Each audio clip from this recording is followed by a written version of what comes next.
जय हिंद साथियों, मैं हूं दीपनारायण निषाद। आप सभी का स्वागत करता हूं अपने बेहतरीन सेशन में। आज का सेशन होने वाला है हमारा इलेक्ट्रॉनिक कॉन्फ़िगरेशन, यानी कि आज हम सीखेंगे इस सेशन में इलेक्ट्रॉनिक विन्यास किस तरह से बनाते हैं और इलेक्ट्रॉनिक विन्यास किस प्रकार से हम कर पाएंगे। तो साथियों, सबसे पहले इलेक्ट्रॉनिक विन्यास के बारे में हम अबाउ नियम से पढ़ेंगे, इलेक्ट्रॉनिक विन्यास बनाना सीखेंगे। और एक जर्मन भाषा का एक शब्द है जिसका अर्थ होता है रचना या बनाना।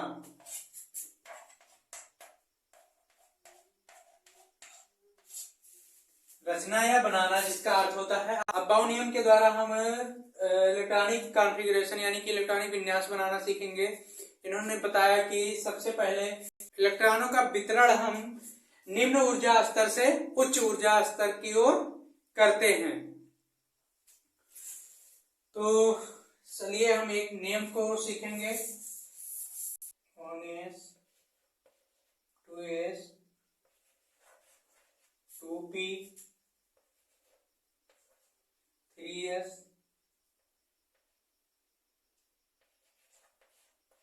3p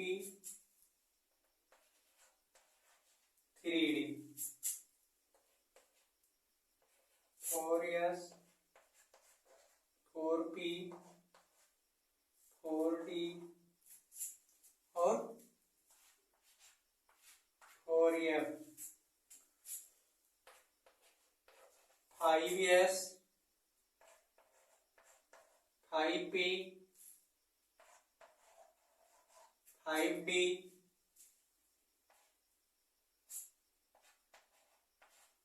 5f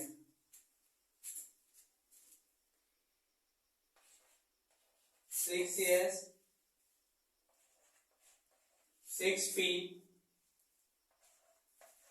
6d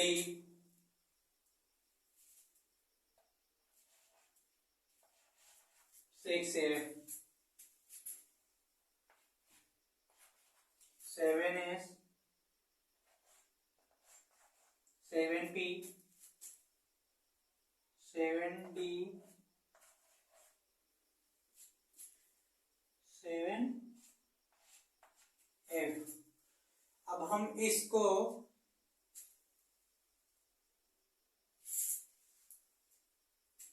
आसानी से मिला लेंगे।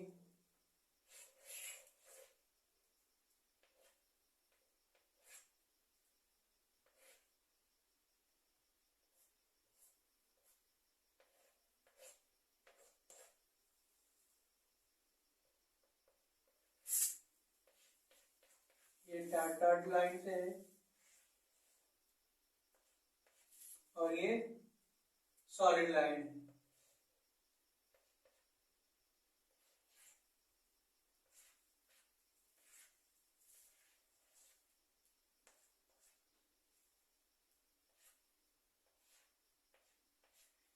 साथियों, ये दर्शाता है कि जो हमारा 1s है, सबसे पहले निम्नतम उपकोष क्या है, हमारा 1s है। उसके बाद हमारा 2s आएगा, फिर 2s के बाद क्या आता है, 2p आता है।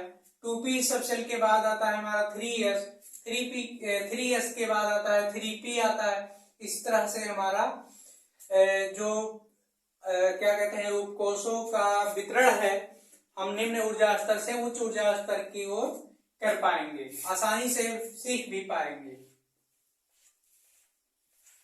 अब 4s के बाद आता है हमारा 3d, 3d के बाद आता है 4p, 4p से आता है 5p, 5p के 5s, 4p के बाद आता है हमारा 5s, 5s के बाद है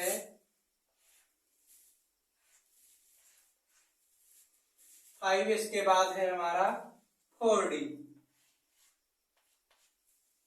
4d के बाद आता है 5p, 5p के बाद है हमारा 6s, 6s के बाद आता है 6s के बाद आता है हमारा 4f,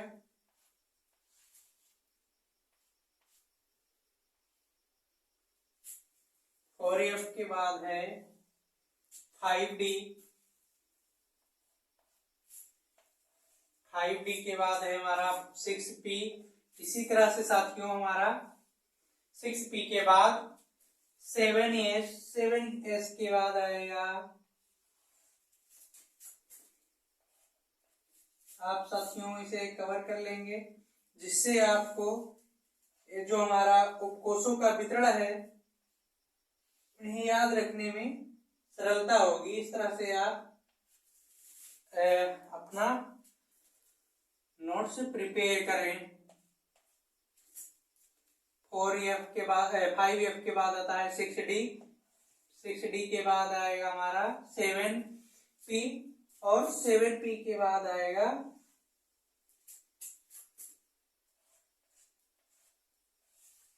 6F, 6F फिर 7D और 7D के बाद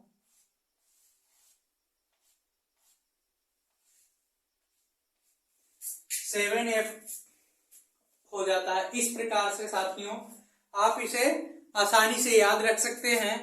आपको कुछ नहीं करना है, सीरियल वाइज इसे लिख लेना है, राइट डाउन कर लेना है। 1S लिख लीजिए, फिर दूसरे क्रम में आता है हमारा 2S 2P, इसे लिख लीजिए, फिर 3S 3P 3D लिख सकते हैं। इसके बाद 4S 4P 4D and 4F लिख सकते हैं। और उसके बाद आता है 5S 5P 5D 5F। इसी तरह से 6S 6P 6D and 6F and 7S 7P 7D and 7F। इस तरह से आप लिख लेंगे। उसके बाद इसे आप यहां से एरो से दर्शाइए। यहां से जो हमारा निम्नतम ऊर्जा स्तर है, निम्नतम ऊर्जा स्तर क्या है हमारा 1S है। 1S से लेकर के चलेंगे। 1S आता है सबसे निम्नतम ऊर्जा स्तर में। 1S के बाद आएगा हमारा उपकोष 2S उपकोष आएगा। 2S जब हम कर लेंगे इसके बाद आएगा क्या आएगा भाई 2P उपकोष आएगा। 2P के बाद आएगा 3S उपकोष। 3S के बाद है हमारा 3P उपकोष है। 3P कर लेंगे जब इस तरह से, इसके बाद आएगा हमारा 3D। तो साथियों इस तरह से आप इसे आसानी से राइट डाउन कर सकते हैं। और 2-3 बार जब करेंगे, अपने रफ में अभ्यास करेंगे इसको, तो हमें आशा है कि ये आपको याद भी हो जाएगा। तो चलिए अब हम इस पे इलेक्ट्रॉनिक विन्यास देखते हैं। कुछ तत्वों को निकाल करके एक्सरसाइज करेंगे। यहाँ पे हम 2He लिथियम है, बेरिलियम है, 5 पर बोरान है, 6 पर कार्बन है, 7 पर नाइट्रोजन है, 8 पर ऑक्सीजन है, 9 पर फ्लोरीन है। तो इनका हम यहाँ पे, इसका परमाणु क्रमांक क्या है 1 है। 1 पे क्या होता है, सबसे पहला सेल हमारा, सब सेल क्या है 1S है। 1S के बाद आएगा हमारा 2H पर देखेंगे, यहाँ भी 1S2 होगा हीलियम का। लिथियम का देखें 1H2 2S1 होगा। बेरिलियम का देखें 1H2 2S2। बोरान का परमाणु क्रमांक कितना होता है 5 होता है। तो इसका हो जाएगा 1H2 2S2 और 2P1। इस तरह से हमारा जैसे जैसे तत्वों का परमाणु क्रमांक बढ़ता जाएगा, उसी प्रकार से जो हमारे क्या कहते हैं सब सेल हैं उनकी भी संख्या बढ़ती जाएगी आगे की ओर। जैसे सबसे निम्नतम क्या है ऊर्जा स्तर 1s का है, उसके बाद 2p इसमें सबसे हाईएस्ट एनर्जी लेवल का है हमारा। फिर अगला आता है हमारा 6c यानी कि कार्बन आता है। तो इसका कॉन्फ़िगरेशन बनेगा 1s2 2s2 और 2p2 बनेगा 2p2 बनेगा। इस तरह से इसका जो कार्बन 6 है इसका क्या कहते हैं कॉन्फ़िगरेशन फूड होता है। इसके बाह्य कोश में कितने इलेक्ट्रॉन पाए जाएंगे? 4 इलेक्ट्रॉन होंगे। ये इसका बाह्य कोश है यानी कि आउटर सेल है। जो नाइट्रोजन का देखेंगे यहाँ पे 1s2 2s2 2p3। इसके बाद क्या आता है ऑक्सीजन का 1s2 2s2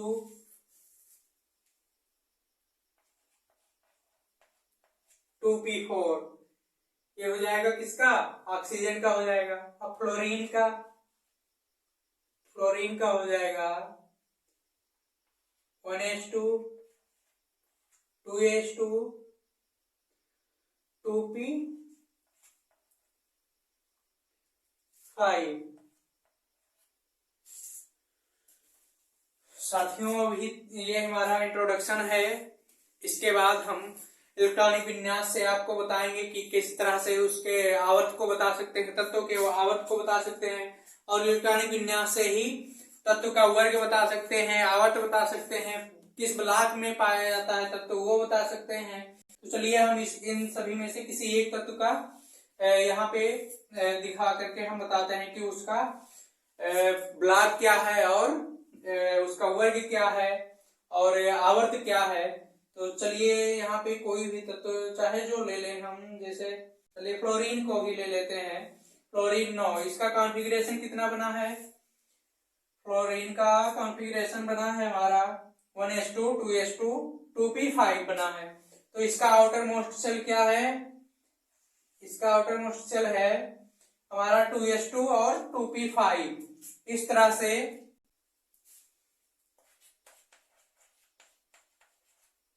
ब्लॉक क्या है, आवर्त क्या है, वर्ग क्या है। जो इसका हाईएस्ट क्या होता है वह सबसेल होता है हमारा, वही इसका आवर्त हो जाता है। ब्लॉक तो इसका पी होगा, जैसे ब्लॉक में जो हमारा सबसेल आया वही ब्लॉक बताता है, तो इसका पी ब्लॉक होगा और आवर्त होगा ये दूसरे आवर्त में पाया जाएगा। वर्ग इसका बनेगा 17वां वर्ग, 17वें वर्ग में पाया जाता है। बिकॉज इसके बाह्य कोश में 7 इलेक्ट्रॉन है और +10 करके इसका वर्ग जो है 17 इस तरह से हम निकाल सकते हैं। इस तरह से इलेक्ट्रॉनिक कॉन्फ़िगरेशन से हम तत्वों के उनकी स्थिति और क्या कहते हैं स्थिति के बारे में बता सकते हैं कि तत्व की स्थिति क्या है आवर्त सारणी में। तो साथियों यहीं पे हमारा ये सेशन समाप्त होता है।